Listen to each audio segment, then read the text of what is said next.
Aliens. Yep, we're going to go there today and I hope you're ready for it. Hi, my name's Zoe, and if you're new to my channel, I like to do my makeup on Tuesdays and talk about conspiracy theories. If makeup and conspiracies is something that interests you, then please consider subscribing to be sure to not miss out on future videos like this one.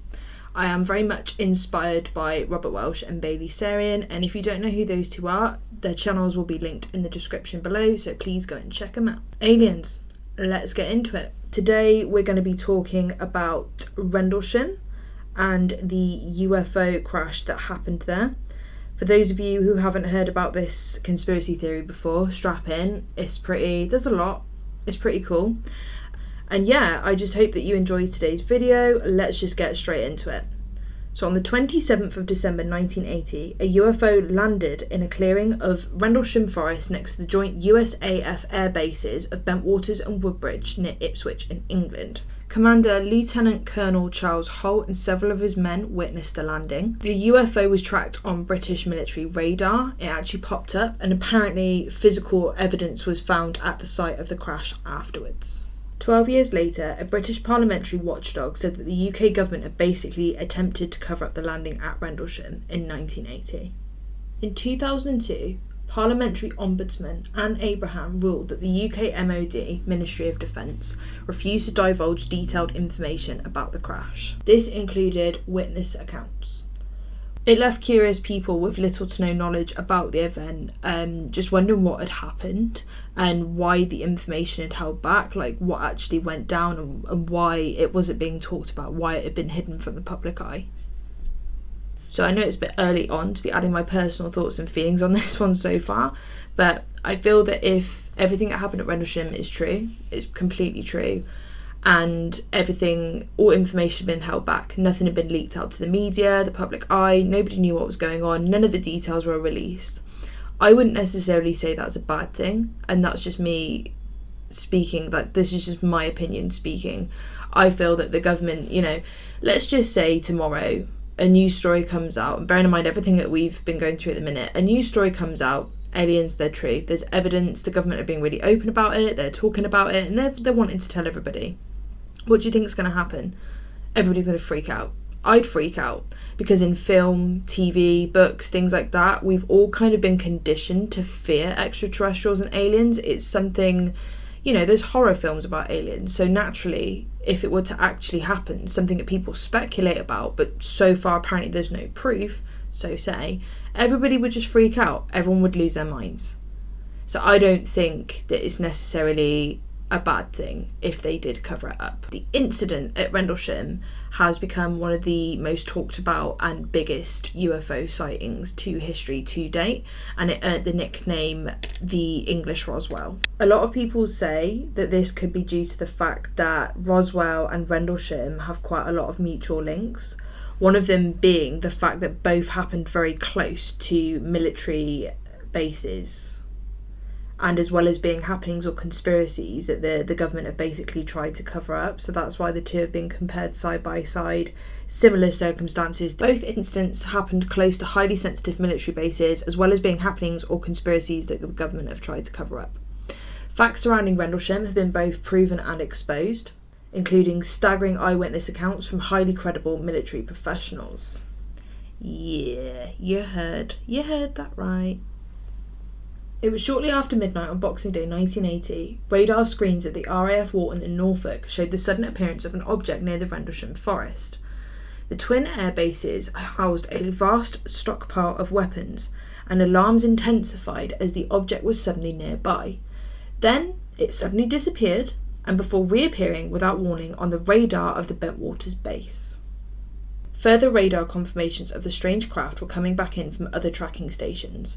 3 military policemen saw light in the trees outside the back gate of the airfield, and they set off, fearing a crash. They reported seeing a strange glowing object in the forest, metallic in appearance and triangular in shape.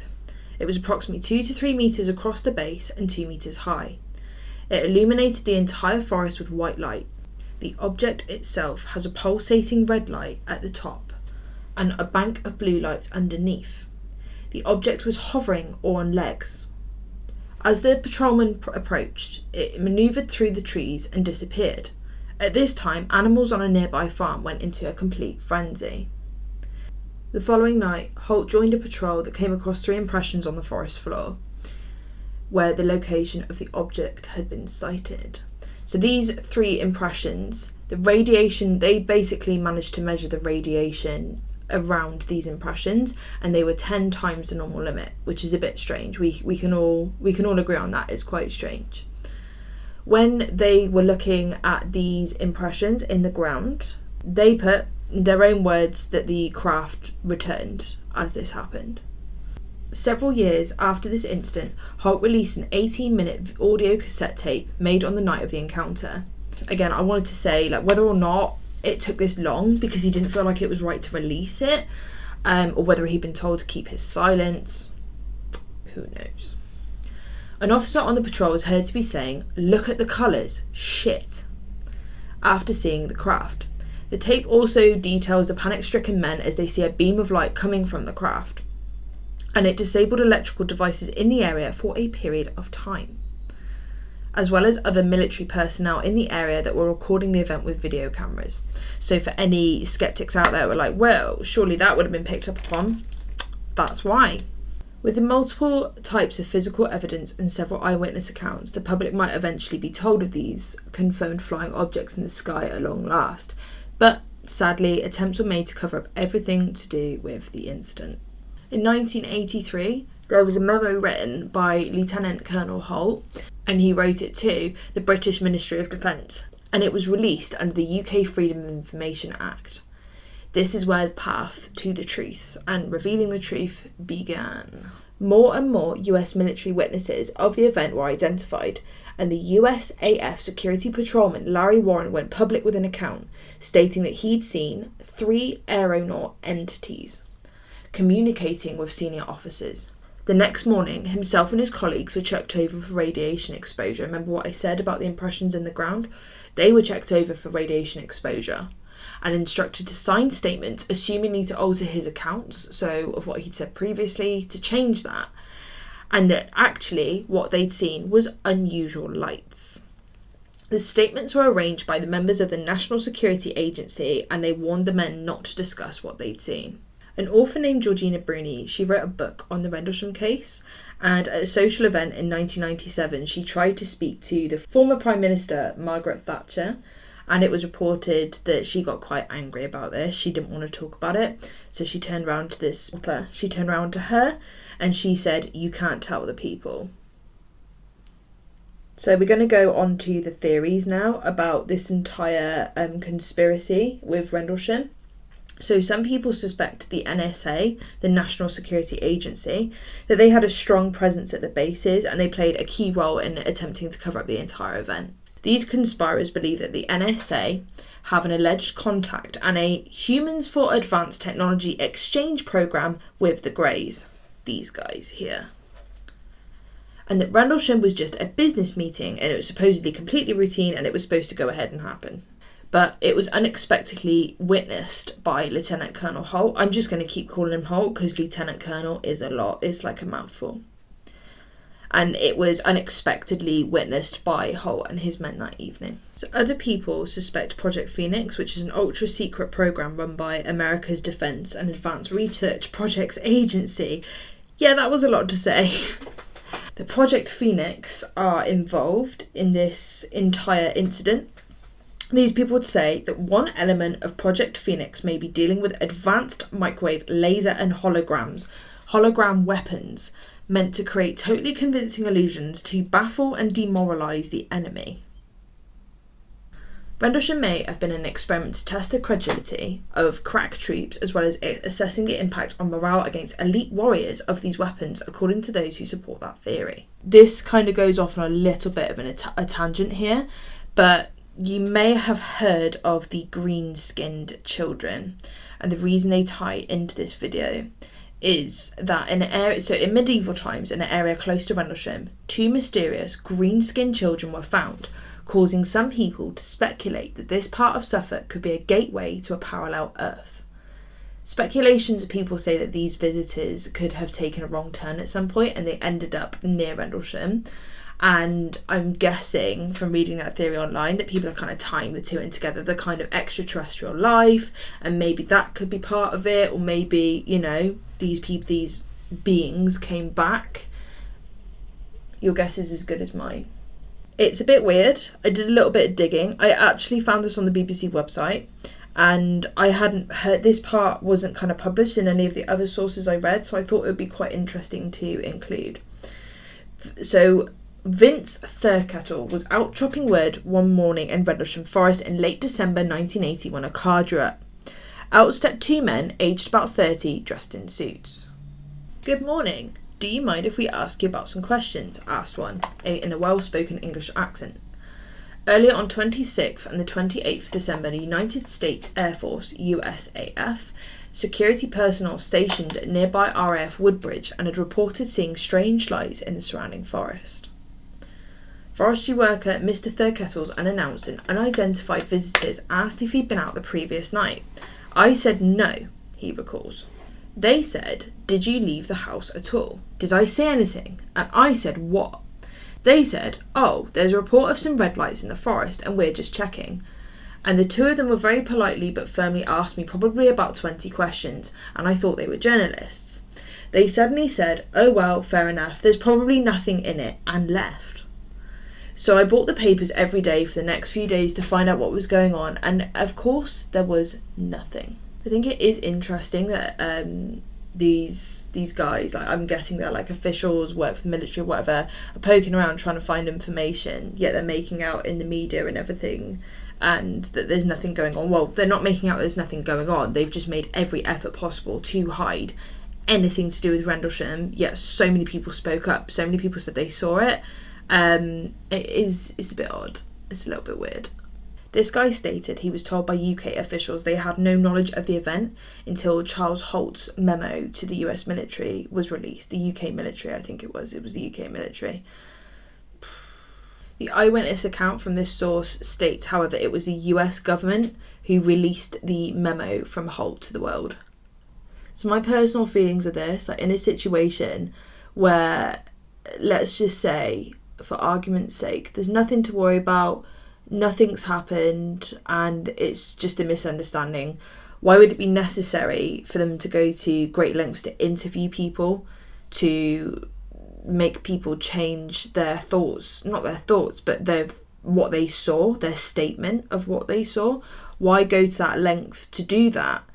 And basically have your staff sign like re-corrected statements, and just go to the hassle of covering everything up. I don't get it. I really don't get it. And if there's nothing to the incident and it's one giant misunderstanding, then the efforts of people asking more questions and potentially questioning the security of our country is probable from something like that. I think if anything, it looks more fishy that they did it that way. That they took everything away, made people change what they were going to say, and then after that they're going around interviewing people, asking them if they know anything about it, but they're acting dumb, you know? They're acting dumb. It's just, it's weird. I would sooner trust the eyewitness account from an official that worked for me than, say, a rando that was in the forest. Do you see what I'm saying? Like, if you didn't know, then you should be asking your staff. But they didn't ask their staff. They told their staff to keep their mouth shut, which is what's weird about the whole thing. So there is a sceptical theory that the beams and light saw, in fact, came from a nearby Oxford Ness lighthouse. However, this lighthouse is over 5 miles away, and it doesn't explain the impressions in the ground. It doesn't explain the radiation that was 10 times the normal limit. And it doesn't actually explain any of the accounts of Holt and his men who saw the flying craft. It's a bit of a whack sceptical theory to have. If you're trying to debunk something and explain it, you kind of need to touch bases with every element of the story and not just like one part of it, which was the flashing lights. Yeah, okay, initially, I don't think the flashing lights would have been the most terrifying part for me. I think it would have been seeing something float above the airbase. Like, the flashing lights, that could be someone between the trees with a torch, or like a vehicle approaching or something like that, but it was a vehicle. It was a vehicle up in the air, or so they say. So my kind of feeling on this is, any of these theories that are out about it being the lighthouse because of the flashing lights, have these theories been put out and circulated into the media for people to talk about and agree with by the same people that are trying to cover it up? Plausible. Apparently lots of members of staff who were witnesses were sacked, defamed and harassed and stalked by authorities. If this entire thing was a confusion of light pollution from the lighthouse, why go to the lengths to keep those people silent? Surely issuing a statement explaining that mistake had been made would be the right thing to do, instead of what they did do, which was basically keep their silence. The only information reaching anyone had actually come from a witness themselves, rather than the authorities or staff from the airbase. So yeah, doesn't look great. Doesn't look great at this point, does it? I'm going to go ahead and throw on some lashes and some lips, and we'll be right back to talk in a second. I'm back. I've done my lips and my lashes, and let's wrap this up. So let me know what you thought in the comments down below about this conspiracy theory, Rendlesham and everything surrounding it. As far as I'm aware, if what I've read is online is true, you can actually go on a walk around that area. And there are little, you know when you go on like National Trust walks and they have like a little board of where things used to be, and it's just like like a fact sheet kind of thing. There are boards that are up that have even details from the memo that Charles Holt wrote written on them. So it is actually something you can go and see. If you've been there before and you've gone to that forest and you've had a little look around, let me know. Leave me a comment down below. I'd love to hear all about it. Yeah, let me know what you guys thought of today's video, and also let me know if there's any conspiracy theories that you'd like me to do a video on in the up and coming weeks. I've got a few planned, but honestly I'd be really open to hear what people want me to talk about. I'd be willing to do a video on pretty much just about anything. I never really, I know it sounds crazy doing a conspiracy channel like this and not wanting to talk about aliens, but I didn't want to come across as that kind of like really cliche, like talking about Roswell and things like that, you know. But this one interested me because it's close to home, and because of the sheer fact like people getting sacked and things like that. Like, I don't know, unless they're talking ill of the military, I just don't see why it would be necessary to sack them. I also don't know why it'd be necessary to make them retract statements, you know, if they saw what they saw. And it wasn't just one guy, it was Charles Holt and it was his men as well. The whole thing with Margaret Thatcher's comment about you can't tell the people, I don't know how I feel about that. I don't know if it's because she was trying to help cover something up, or whether she was saying you can't tell the people because they'll run with it, they'll create conspiracy theories on YouTube and they'll just sit and talk about it and just make a big thing out of it. I'm kidding. But you know what I mean. Was she saying it because you can't tell the people because there's nothing to it and people are going to run with it and there's going to be hysteria and things like that? It's like I said, imagine tomorrow you wake up and there's a news story that aliens have landed in a desert near Mexico, and there's photos of it and there's video recordings and it's all 100% real, and the government are going, no, it's real. Like, get ready for it. They've come here. They've finally arrived at Earth. What's your first reaction going to be? Just sit and think about it.